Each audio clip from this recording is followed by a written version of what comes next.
Finally UP board ने कक्षा 10 विषय हिंदी कैसे आपको तैयारी करना है और कैसे 24 फरवरी को इसको लिख कर आना है, पूरा डिटेल जारी कर दिए हैं।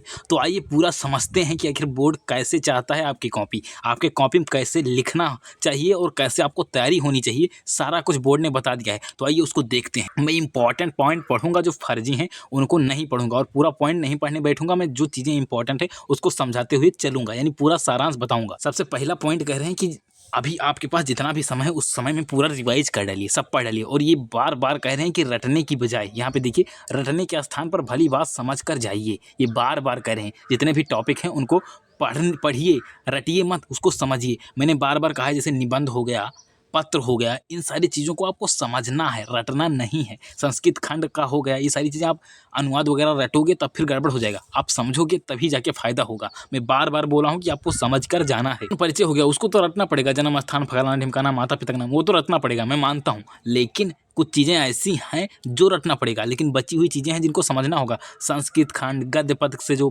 प्रश्न उत्तर आते हैं वो सब समझने वाली चीज़ है, तो उसको आप समझ के जाइएगा। आगे कहने आपके में जितने भी पद हैं उनको पढ़ते समय आप उसमें रस छंद अलंकार ढूंढने की कोशिश करिएगा। हालांकि इसको आज नहीं करेंगे तभी काम चल जाएगा। अब कैसे चल जाएगा? क्योंकि मैंने इस पे वन शॉट वीडियो ऑलरेडी डाल रखा है। उस वन शॉट वीडियो को देखिएगा, 7-8 मिनट की वीडियो है, उसमें मैं आपका पूरा का पूरा रस छंद अलंकार करा दिया हूँ कि वहीं से आएगा और आपको लिख कर आना है। वही जो बताया हूँ वही आएगा, बस उसके अलावा कुछ नहीं आने वाला है। अगला पॉइंट कह रहे हैं कि जितने भी आप में लेखक हैं उनका जो है जीवन परिचय पढ़िए, साथ में उनकी भाषा शैली को समझिए। और साथ में कह रहे हैं उनकी रचनाओं को भी पढ़ते चलिए। अब ये सारी चीज़ें कहाँ काम देगी? आपको जीवन परिचय में तो जीवन परिचय लिख देना है।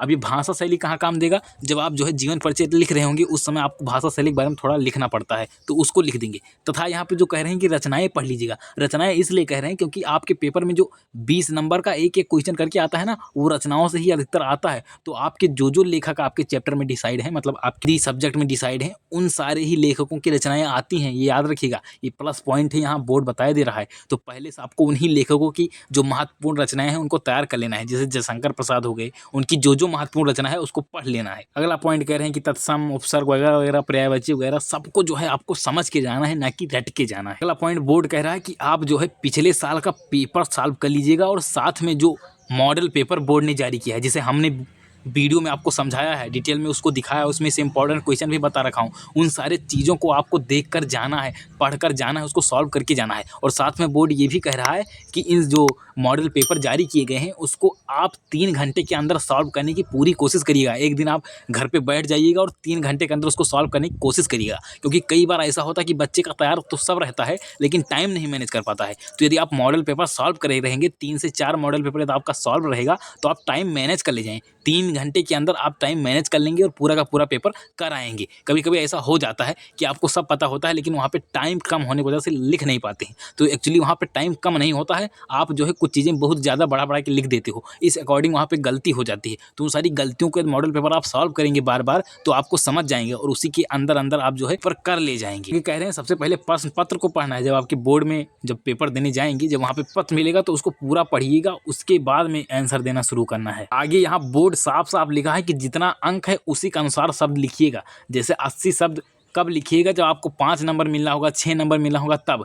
ऐसा नहीं है कि 1 नंबर मिल रहा है उसमें 80 शब्द 1 पेज 1.5 पेज भरे जा रहे हो, तब आपको कोई फायदा नहीं, कोई मतलब नहीं है। यही बोर्ड कहना चाह रहा है। अगला इंपॉर्टेंट पॉइंट, लेखक एवं कवि का जीवन परिचय लिखते समय फ्लो चार्ट का प्रयोग करें। बार बार जितने बार जीवन परिचय कराया हूँ, बार बार कहा हूँ, इस तरह के आपको जो है बॉक्स बना कर आना है। सबसे पहले पटरी लेकर ऐसे बॉक्स बना लेना है, इसमें संक्षिप्त परिचय भर देना है।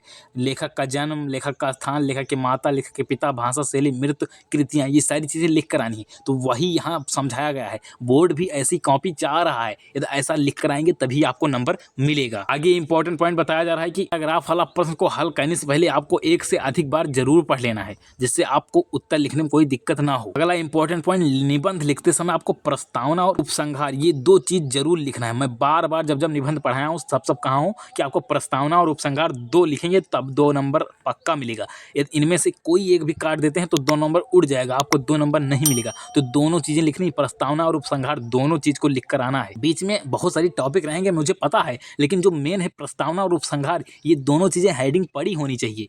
अगला है कि आपके जिले में जो खंड का आप है उसी को लिखिएगा, दूसरे जिले खंड का आप मत चेप के आइएगा वरना नंबर कट जाएगा। अब मैं जिले में कौन सा खंड का पूछा जाएगा इस पर पूरा डिटेल वीडियो बना रखा हूँ, तो उसको देख लीजिएगा तो आपको समझ में आ जाएगा कि आपके जिले में कौन सा खंड का आने वाला है। बस आज की वीडियो पे समाप्त करते हैं और ऐसे ही शानदार कंटेंट के लिए यूट्यूब पे हमारे चैनल को सब्सक्राइब कर लीजिएगा। मिलते हैं अगले वीडियो में, तब तक के लिए जय हिंद, वंदे मातरम।